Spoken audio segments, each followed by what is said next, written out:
और आज हमारे साथ जुड़ रहे हैं बाजार के जाने माने नाम कुंज बंसल साहब शो में बात करने के लिए। ऑफ कोर्स कई दशकों का सर का एक्सपीरियंस है इस बाजार में और काफ़ी क्लोजली ट्रैक भी करते हैं सारे डेवलपमेंट्स बाजार को लेकर।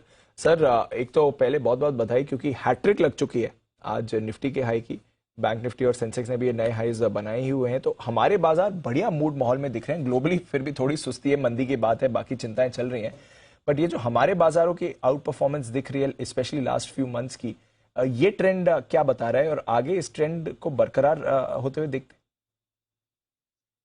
जी हाँ, तो ये ट्रेंड एक तो क्लियरली बता रहा है कि जो डिफरेंस ग्लोबल इकोनॉमीज और इंडियन इकोनॉमी में अभी आ गया है in terms of macro economic numbers और स्ट्रेंथ। तो हम देख ही रहे हैं कि किस तरह इन्फ्लेशन ऐसा लग रहा है अब कि धीरे धीरे टॉप आउट होके करेक्शन की तरफ कम होना शुरू हो जाना चाहिए। वो अभी भी ग्लोबल इकोनॉमीज में वैसा संकेत नहीं है। दूसरा उसका हमको बहुत बड़ा support, we should be thankful कि ग्लोबल क्रूड प्राइस से भी आया है। ब्रेंट जो 96 वगैरह तक चला गया था, अभी 82, 83, 84 डॉलर्स के आसपास आ गया है। वो एक बहुत बड़ा सपोर्ट है। ऑफ कोर्स ये किस तरफ मूव करता है वो एक चालू रहेगा। बाकी हम मैक्रो इकोनॉमिक नंबर्स देख रहे हैं कि जीएसटी कलेक्शन कंटिन्यूस बढ़ता जा रहा है। टैक्स कलेक्शन गवर्नमेंट का इतना अच्छा हुआ है इस बार का, आई थिंक 34% जो अभी तक के आंकड़े आए हैं उसमें ऊपर है।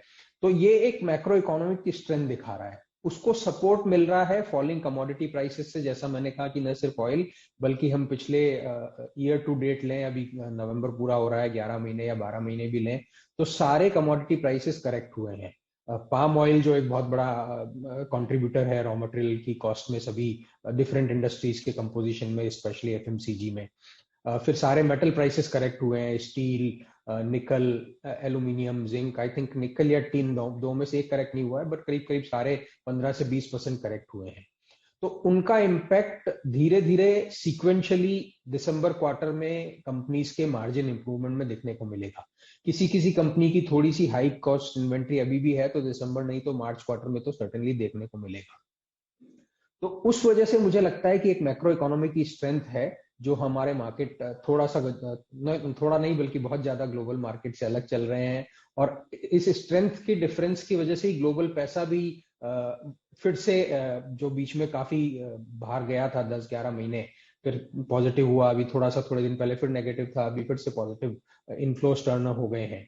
तो वो भी एक बहुत बड़ा सपोर्ट आ रहा है। ऑफ कोर्स माइक्रो नंबर्स पे जब हम आते हैं, कॉर्पोरेट परफॉर्मेंस पे, तो वहां कहीं कहीं अभी भी प्रेशर है और प्रेशर देखने को मिल रहा है। और वो हम देखेंगे तो individual, so while large cap indices ऊपर जा रहे हैं, मिड और स्मॉल कैप में उतनी स्ट्रेंथ नहीं दिख रही है। तो ये एक, मैं समरी में थोड़ी सी छोटी सी एनालिसिस करूं ग्लोबल और डोमेस्टिक के कंपैरिजन की, और डोमेस्टिक में मैक्रो और माइक्रो की, तो ये बनती है। जो फिर थोड़े कंसर्न बन रहे हैं कि शायद हमारे बाजार ज़्यादा एक्सपेंसिव हो गए हैं, अ, उस पर क्या राय रहेगी सर? और अब तक ये जो Q2 अर्निंग्स के नतीजे हैं वो क्या पिक्चर थ्रो कर रहे हैं आने वाले आउटलुक को लेकर? तो हमेशा से थे। इंडियन मार्केट की आप वैल्यूएशन की आप बात करेंगे एक्सपेंसिव की, तो हमेशा ही रहे हैं। आप कोई सा भी पीरियड देख लीजिए, बहुत कम मौके ऐसे मिलते हैं कि जब वो एक्सपेंसिव, एवरेज हिस्टोरिकल पी से ऊपर मार्केट इंडिया का ट्रेड नहीं होता हो। और जब वो चलता है तो डोमेस्टिक और ग्लोबल मार्केट के सेंटीमेंट थोड़े से वीक होते हैं। स्पेशली ग्लोबल इन्वेस्टर्स का पैसा तो नहीं आया, डोमेस्टिक इन्वेस्टर्स तो अब एक बहुत ही अच्छी बात है कि स्मार्ट हो गए हैं और कंटिन्यूस पैसा डालते रहते हैं। और एट द सेम टाइम जब वापस से ग्लोबल इन्वेस्टर्स को समझ आता है कि इंडिया में खरीदना चाहिए, तो उनको बेच भी देते हैं। तो पहली बात, एक्सपेंसिव हमेशा से रहे हैं। दूसरा, अगर हम कुछ नंबर्स देखें तो आप देखिए कि पिछले 13 महीने में बाजार ने कोई रिटर्न नहीं दिया है। अक्टूबर 21 में हम निफ्टी के करंट लेवल पे करीब करीब 18,500 पे थे, अभी ठीक है 18,600 पे हैं। तो 13 महीने हो गए हैं, बाजार ने कोई रिटर्न नहीं दिया है। ठीक है, हम लाइफ हाई पे हैं, इसलिए अच्छा लगता है, लगना भी चाहिए, सेलिब्रेट भी करना चाहिए। तो ये एक्सपेंसिवनेस का इतना कोई रिलेवेंस नहीं है, क्योंकि 13 महीने में इंडियन मार्केट का लार्ज कैप इंडाइसेस में नेगेटिव रिटर्न है। At the same time small और मिड कैप, तो जैसा हम डिस्कस कर ही रहे हैं कि इस रीसेंट रैली में तो स्पेशली सितंबर जो रीसेंट मार्केट का लो था निफ्टी का, वहां से तो बहुत ही कम पार्टिसिपेशन हुआ है। तो इसलिए हम एक एवरेज मार्केट के पी को छोड़ के थोड़ा सा नीचे आते हैं इंडिविजुअल सेक्टर और स्टॉक्स के पी में, तो बहुत एक्सपेंसिव से थोड़े कम एक्सपेंसिव हो गए हैं। उल्टा ऐसा नहीं है कि एक्सपेंसिव होते रहे। और अब एक आखिरी बात कि जैसा हम पहले भी डिस्कस कर रहे थे कि अगर फिर भी एक्सपेंसिव है तो वो है रिलेटिव मैक्रो इकोनॉमिक नंबर्स की वजह से। आप जीडीपी ग्रोथ के जो वेरियस प्रोजेक्शंस हैं अभी भी 6 से 7% है, उसको और भी आप करेंगे 5.8 5.9% भी लेना चाहेंगे तो दुनिया में बहुत कम कंट्रीज हैं ऑफ अ रिलेवेंट साइज जिनमें ये जीडीपी ग्रोथ अभी भी मिल रही है। बहुत कम कंट्रीज हैं जहां अभी भी कंजम्पशन का पैटर्न इतना है, बहुत कम कंट्रीज हैं जहां अभी भी ग्लोबल सोर्सिंग के लिए धीरे धीरे ग्रोथ होती जा रही है इंडिया से।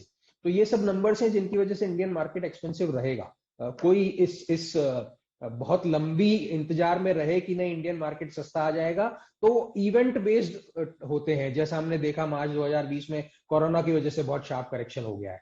इस साल भी अगर हम देखें तो बीच में 15,800 के आसपास के लेवल तक निफ्टी चला गया था, पार्टली ग्लोबल रीजंस की वजह से, जब जियोपॉलिटिकली यूक्रेन और रशिया का वॉर हुआ था।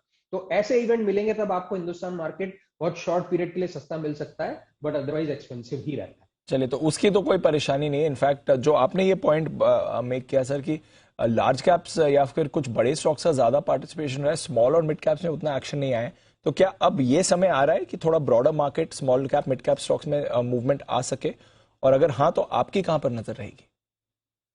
जी हाँ, तो ऐसी उम्मीद एक्चुअली काफी दिन से लग रही है, बट अनफॉर्चुनेटली वैसा हुआ नहीं है। तो नहीं नहीं करके भी कम से कम बहुत ही शॉर्ट टर्म में अगर हम बात करें तो पिछले 7 8 10 दिन से ऐसा लग रहा था, जैसा मैंने कहा सितंबर लो से जब बाजार ऑलमोस्ट 8 9% लार्ज कैप इंडाइसेस चल गए तो एक्सपेक्टेशन था कि mid and small cap should participate करना शुरू करना चाहिए। बीच में 1 2 दिन 3 दिन किया भी उन्होंने, but still in general as a segment mid और स्मॉल कैप्स का पार्टिसिपेशन नहीं आया है। तो उम्मीद है आना चाहिए, पर आएगा कि नहीं वो मैं बोल नहीं सकता। स्पेशली अभी की जो तेजी है, जैसा हम जानते हैं कि शॉर्ट टर्म में हमेशा लिक्विडिटी ड्राइव करती है मार्केट को। चाहे लिक्विडिटी बाहर जाएगी तो भी एकदम मार्केट करेक्ट होगा, और अगर लिक्विडिटी आएगी तो मार्केट ऊपर जाएगा। जो अभी रिसेंट पास्ट में हुआ है कि ग्लोबल मनी फिर से आना शुरू हो गई है, और ग्लोबल मनी जब भी आती है वो सबसे पहले लार्ज कैप स्टॉक्स में ही जाती है, उसके बाद धीरे धीरे मिड और स्मॉल पे जाती है। तो वो नंबर आना चाहिए। तो इसलिए मुझे लगता है पार्टिसिपेशन होना चाहिए, उम्मीद भी है और होपफुल भी हूं और चाहता भी हूं, क्योंकि इन जनरल अगर हम देखें इन्वेस्टर्स के, ऑडियंस के, हमारे दर्शकों के और श्रोताओं के पोर्टफोलियो, तो वो मिड और स्मॉल कैप में काफी ज्यादा है। तो एक जनरली थोड़ा सा डेस्पोंडेंसी का माहौल है कि नहीं बाजार तो लाइफ हाई पे आ गया बट हमारा पोर्टफोलियो नहीं चला है। तो मुझे लगता है उन सबके कॉन्फिडेंस के लिए बहुत जरूरी है कि मिड और स्मॉल कैप में पार्टिसिपेशन आए।